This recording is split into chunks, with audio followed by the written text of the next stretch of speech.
ഇപ്പോഴാണ് ഫോൺ വന്നത്. എഡ്യൂക്കേഷൻ മിനിസ്ട്രിന്ന് കുറച്ച് ആളുകൾ നമ്മുടെ സ്കൂൾ ഇൻസ്പെക്ഷൻ ചെയ്യാൻ വരുന്നുണ്ട്. അവർ ഇന്ന് തന്നെ എത്തും. ഇപ്പൊ എന്താ ചെയ്യാ?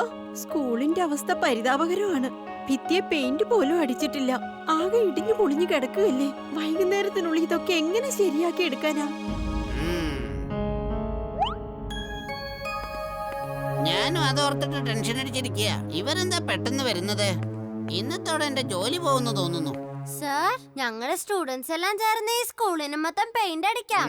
വേണ്ട വേർ, ഞാൻ കുട്ടികളെ കൊണ്ട് അങ്ങനത്തെ ജോലികളൊന്നും ചെയ്യിപ്പിക്കില്ല. സർ, ഇത് നമ്മുടെ സ്കൂളിന്റെ അഭിമാന പ്രശ്നമാ. എല്ലാ കുട്ടികളും ചേർന്ന് സന്തോഷത്തോടെ പെയിന്റ് അടിക്കും. സാർ, ഇവൻ പറയുന്നൊന്നും ശ്രദ്ധിക്കണ്ട. വൈകുന്നേരത്തിനുള്ളിൽ പണി തീർക്കാൻ സാധിക്കില്ല. അത് ഇമ്പോസിബിൾ ആണ്. എന്റെ അപ്പൂപ്പ പറയാറുണ്ട്, ഇമ്പോസിബിളിനെ പോസിബിൾ ആക്കുന്നവരെയാണ് വീർ എന്ന് വിളിക്കുന്നത്.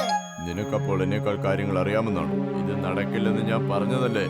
അതിനർത്ഥം ഇത് നടക്കില്ലെന്ന് തന്നെയാ.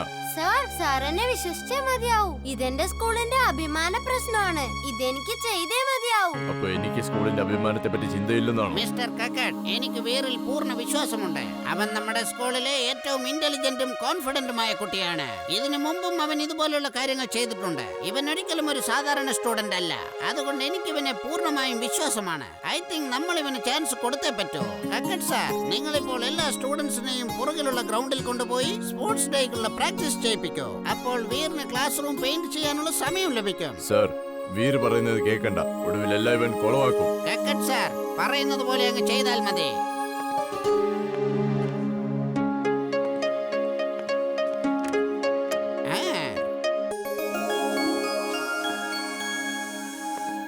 അതെ വീർ, പെയിന്റിംഗ് ചെയ്യാവുന്നൊക്കെ വാക്ക് കൊടുത്തതല്ലേ? പക്ഷെ എങ്ങനെ ചെയ്യുമെന്ന് വല്ല ഐഡിയ ഉണ്ടോ? വേഗം ജിണ്ടുവിനെ വിളിക്ക്. ഇനി അവനെ കൊണ്ടേ ഇത് ചെയ്യാൻ സാധിക്കൂ. നീ പറഞ്ഞത് ശരിയാണ് ചുൾബുൾ.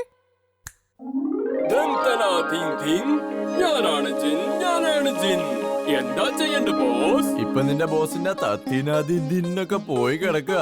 സ്കൂളിന് പെയിന്റ് അടിക്കണം, അതാ പണി. ഇന്നാ പിടിച്ചോ.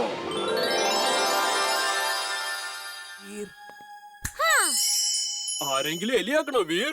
അയ്യോ, ആരും എലിയൊന്നും ആക്കണ്ട. നീ എന്നെ ഒരു വെള്ളക്കാഷായം അണിഞ്ഞ സ്വാമിയാക്കി മാറ്റി. ഇപ്പൊ ശരിയാക്കി തരാം. ഓം നമ ശിവായ, ഓം നമ ശിവായ. Thank you ജിട്ടു.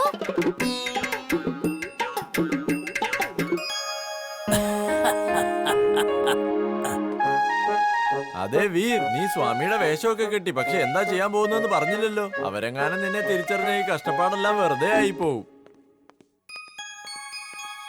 ചുൾബുൾ, ഇംലി നമ്മളെ തിരിച്ചറിയുന്നുണ്ടോന്ന് നമുക്ക് നോക്കാം. അഥവാ അവൾ എന്നെ തിരിച്ചറിഞ്ഞില്ലെങ്കിൽ പിന്നെ ആർക്കും എന്നെ തിരിച്ചറിയാൻ പറ്റില്ല. നീ എന്റെ അടുത്തുനിന്ന് മാറി നിക്ക്. ഓം നമ ശിവായ ഇംലി മോളെ. നമസ്കാരം സ്വാമി. സ്വാമിക്ക് എന്റെ പേരെങ്ങനെ അറിയാം സ്വാമി? എനിക്ക് നിന്റെ വീട്ടിലുള്ള എല്ലാവരുടെയും പേരറിയാം ഇംലി മോളെ. നിന്റെ അച്ഛന്റെ പേര് സിൻഹായ് എന്നല്ലേ? നിന്റെ കൂട്ടുകാരന്റെ പേരാണ് വീർ, പിന്നെ ചുൾബുളും. ഹായ്, ഇത് കൊള്ളാലോ സ്വാമി. സ്വാമി ഒരു അന്തര്യാമിയാണ്. ഞാൻ ഇപ്പൊ തന്നെ പോയിട്ട് അമ്മയും അച്ഛനെ കൂട്ടിട്ട് വരാവേ. സ്വാമി ഇവിടെ തന്നെ നിക്കണേ. ചുൾബുൾ, പണി പാളി. ഇംലി അവളുടെ അച്ഛനെയും അമ്മേനെയും വിളിച്ചോണ്ട് വരാൻ പോയിരിക്കാ. ഈ ഇത്തിരി പോന്ന സ്വാമി ഇതാരാണ്? അതും ആ ചുൾബുളിന്റെ കൂടെ അവിടെ എന്ത് ചെയ്യാണ്? അവളുടെ അച്ഛന്റെ അമ്മയുടെ മുന്നിൽ എനിക്ക് ഈ വേഷത്തിൽ നിൽക്കാൻ പറ്റില്ല. വാ, നമുക്ക് ഇവിടുന്ന് മുങ്ങിയേക്കാം.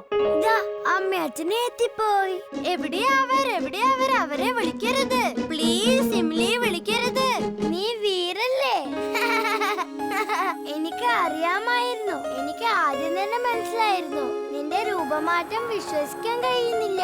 ജിൻടു, ജിൻടു, വേഗം വാ. യെസ് ബോസ്, എന്താ ഞാൻ ചെയ്യണ്ട? എന്നെ പഴയ പോലെയാക്ക്. Okay boss.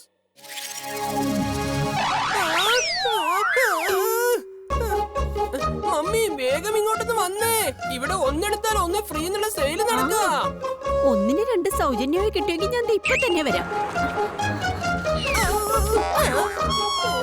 എടാ, നീ മരത്തെ കയറിയിരുന്ന് എന്തെടുക്കുകയാണ്? സെയിൽസ് നടക്കുന്നത് എവിടെയാന്ന് പറ. സെയിലൊന്നും അല്ല, ഇത് അതിനേക്കാൾ വലിയ കാര്യമാ. ഞാൻ അമ്മയെ പെട്ടെന്ന് പുറത്തു കൊണ്ടുവരാൻ വേണ്ടി കള്ളം പറഞ്ഞതാ. മമ്മി, ദേ അങ്ങോട്ട് നോക്ക്. കണ്ടില്ലേ ഇവിടെ എന്താ സംഭവിക്കുന്നതെന്ന്? വേഗം നോക്ക്. ജിൻഡു, വേഗം എന്നെ വീണ്ടും സ്വാമിയാക്ക്. സ്വാമിയായിട്ട് വേണം എനിക്ക് പ്രകാശിനെയും അവന്റെ കൂട്ടുകാരെയും ഒരു പാഠം പഠിപ്പിക്കാൻ. Okay boss.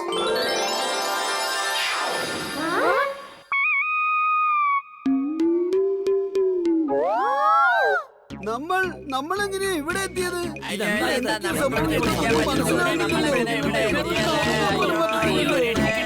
ജിണ്ടു എന്റെ കാലൊന്ന് നിലത്ത് മുട്ടിക്കേ, അല്ലെങ്കിൽ ആൾക്കാർ കണ്ടാ വിചാരിക്കും ഞാൻ പറക്കുകയാണെന്ന്.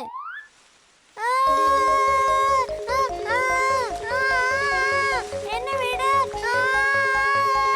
ജിണ്ടു, എന്നെ ഒന്ന് വിട് ദയവേത്, എന്നെ ഒന്ന് വിട്. നിന്നെയും കൊണ്ട് ഒരു കാര്യത്തിനും കൊള്ളൂല.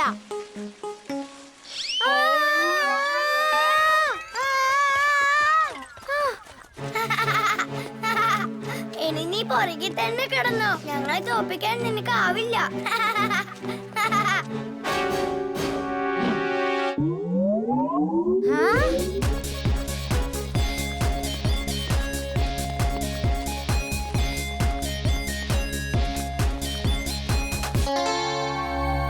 അതെ, ആ പയ്യൻ വരുന്നുണ്ട്. നിങ്ങൾ അവനെ എങ്ങനെയെങ്കിലും തടയേ.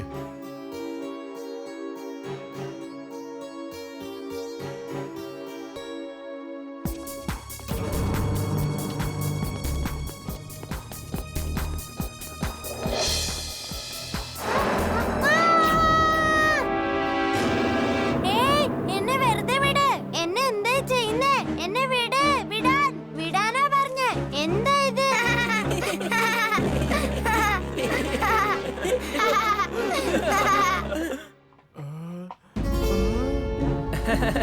നീ ഇവിടെ ഇങ്ങനെ കിടന്നോടാ മോനെ. ഇവിടെ ഇങ്ങനെ ഊഞ്ഞാലാടിക്കോ. ഇത് ഊഞ്ഞാലാടേണ്ട പ്രായം തന്നെയാ. ആ എന്നെ അഴിച്ചു വിട്.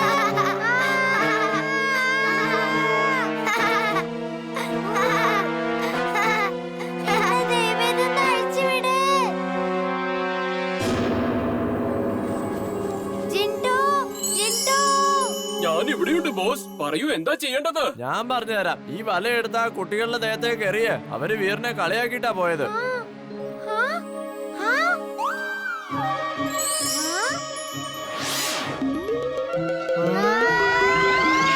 എന്റെ പൊന്നു ജിണ്ടു, വീറിനെ പുറത്തെടുത്തിട്ട് വേണ്ടായിരുന്നോ എറിയാ?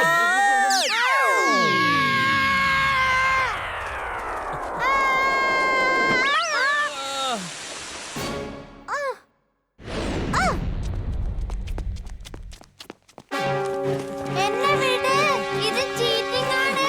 നിങ്ങൾ ഇത് എന്താ ചെയ്യുന്നേ? ഇത് ചീറ്റിംഗ് ആണ്.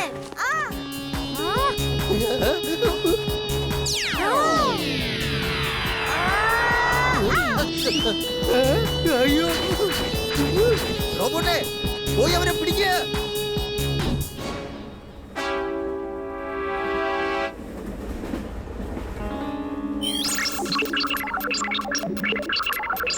ഓ, ഇതിന്റെ ബ്രേക്ക് ഇവിടെയാണോ? പക്ഷേ ഇത് കിട്ടുന്നില്ലല്ലോ. ആരോ ഇത് കേടാക്കിയെന്നാ തോന്നേ.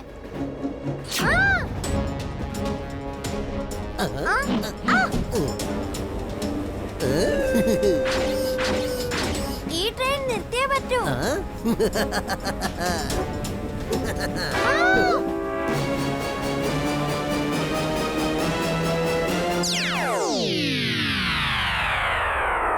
ജിണ്ടു, ജിണ്ടു, ജിണ്ടു, ജിണ്ടു.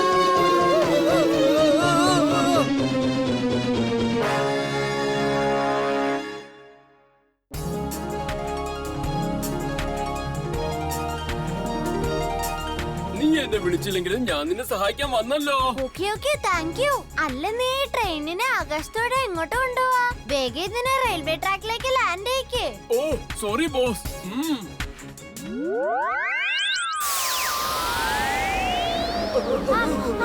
ട്രെയിനിന് എന്താ സംഭവിച്ചത്? വീരെവിടെ പോയി?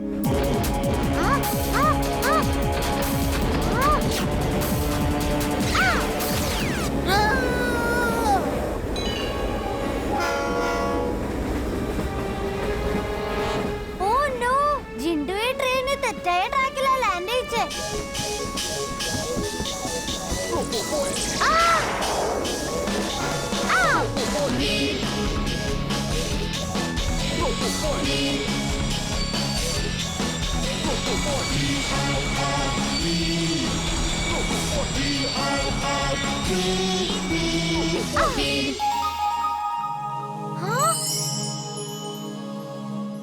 ജിണ്ടു, ഈ ഈ ആൾക്കാർ ഒരുപാട് കാര്യങ്ങൾ കണ്ടു. നീ വേഗം നിന്റെ മന്ത്രശക്തി ഉപയോഗിച്ചിട്ട് ഇവരുടെ ഓർമ്മകളൊക്കെ മായ്ച്ചു കളാ. അക്കടം പക്കടം ബാനം ഫാനം ഇവിടെയുള്ള എല്ലാവരുടെയും ഓർമ്മ മാഞ്ഞു പോകട്ടെ. ഇവർ ഇത്രയും നേരം കണ്ടതെല്ലാം ഓർമ്മയിൽ നിന്നും മാഞ്ഞു പോകട്ടെ. എനിക്കറിയായിരുന്നു വീർ, ഇത് നിന്റെ പണിയായിരിക്കുമെന്ന്.